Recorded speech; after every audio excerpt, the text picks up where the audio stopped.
Почитувани присутни, може би много често се почувала за ова реченица и се опитам без да обтоварам много со броеви. Може би се посебна со истата, меѓутоа сепак на самиот почеток од мојата дискусија денес е почнала со истата. Се надевам дека без многу одговорување со бројки ќе успеам да доловам она што ми е цел на моето излагање овде.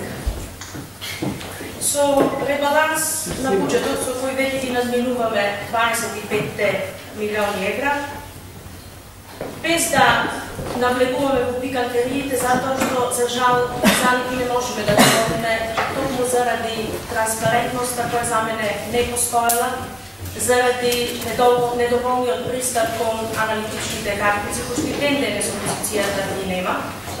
Значи, без некоја посебна пикатерија, ќе се обидам да ја доловам според мене сликата и рамката, што лично ме засега мене со професионалниот ангажман, ме засега како родител и се надевам дека како граѓани од аспект на тоа дека станува збор за гранка која што по различни особи сите не засега ќе успеам да допрам до вас и до она што сакам да го постигнем.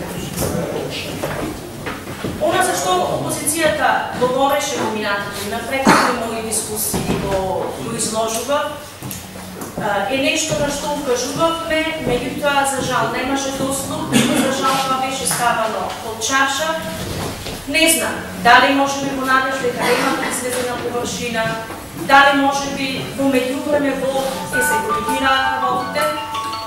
Како и да е, во делот на образованието, што со своји ставки значи е присутно во буџетот на општина Битола, состојбава ни е следното. Значи, во основното образование имаме покривање на трошоци околу превозни услуги за лекари 60.000 евра, за електрична енергија околу 30.000 евра, за течни горива повеќе од 46.000 евра. Значи, вкупно некаде над 130.000 евра само во основното образование.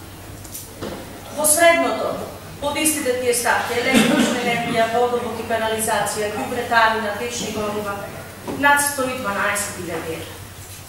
Ако сето тоа го сумирате, добивате сума повисока и од 240.000 евра, што веќе става под знак прашање. Како? Ставајќи ги под чашата овие суми во изминатиот период, функционирало образованието. Функционираше со училници со несредени компјутери, функционираше со нефункционални училници, функционираше со училишта каде што наставниците ги носеа предите во джекот, тоа го споменав исто така во оваа говорница. Очигледно дека функционираше тешко. Сумата која што ја споменав, ако само ја споредиме со можноста да се набават, да речеме, интерактивни табли, ние во училиштата денес во општина Битола имаме повеќе од 160 интерактивни табли во нашите ученици. Што тоа значи? Барем за оние кои што се во образованието е повеќе од јасно. Не би сакала оваа моја дискусија да биде искористена и потолкувана можеби зла намера е сега на опозицијата и смета затоа што во делот на образованието се префрлени пари за добивање на овие суми. Значи не би сакала така да дискусија.